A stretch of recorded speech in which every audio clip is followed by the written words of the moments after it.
Let's go MBS rooftop. বন্ধুরা তোমরা tower ওয়ানের এই লবিটা ফলো করে ডাইরেক্ট 57 ফ্লোরে চলে যাবা। তো এখানে দুইটা লবি আছে, ভুলে আবার অন্য লবিতে যেও না। তো ফাইনালি আমরা 57 ফ্লোরে চলে আসলাম। তো আমার ডান দিকে আছে লাভো রেস্টুরেন্ট আর বাম দিকে হলো সুইমিং পুল। সো এখানে তারাই যেতে পারে যাদের হোটেল এক্সেস কার্ড আছে।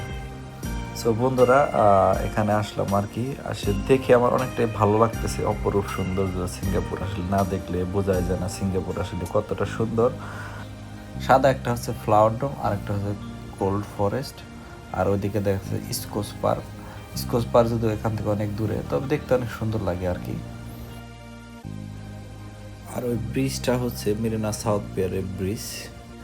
আর এগুলো হচ্ছে গার্ডেন বাই দ্য বের যে ফ্লাওয়ার টাওয়ারগুলো, এগুলো রাতে অনেক বেশি সুন্দর লাগে, লাইটিং থাকে। এটা লাইটিংয়ের শো আছে রাতে, ওটা অনেক সুন্দর একটা শো।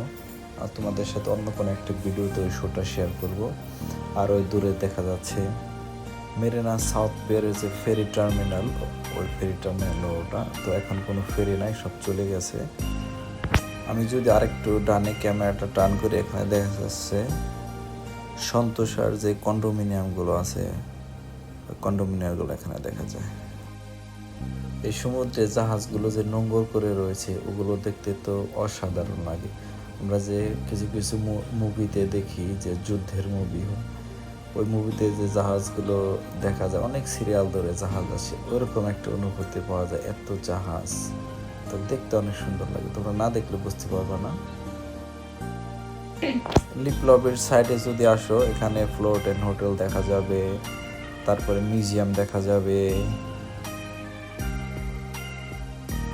আর এটা হচ্ছে সিঙ্গাপুরের পার্লামেন্ট। এটা হচ্ছে ইস্টপ্ল্যান শপিং মল। ক্রিশ মুভির এখানে একটা সিন আছে। সিঙ্গাপুরের দ্বিতীয় টলেস্ট বিল্ডিং হচ্ছে এটা, রূপতপে একটা বার আছে। এটা এন্ট্রি ফি মনে হয় $30 মতো, সঠিক জানা নাই, আমি অনেক আগে গিয়েছিলাম। এখন তোমাদের আরেকটু ডানে দেখাবো কি দেখা যায়। এখানে দেখা যাবে সুইমিং পুল, রূপতপের যে সুইমিং পুল। এখানে শুধু তারাই যেতে পারবে যারা হোটেলের গেস্ট, অন্য কোনো লোক এখানে যেতে পারবে না। এই শিপ বিল্ডিং এর ওই মাথার সাইডে যেতে চাইলে একটা টিকিট $25 থেকে $26 লাগবে। সব ধন্যবাদ, দেখাবো অন্য কোনো ভিডিওতে।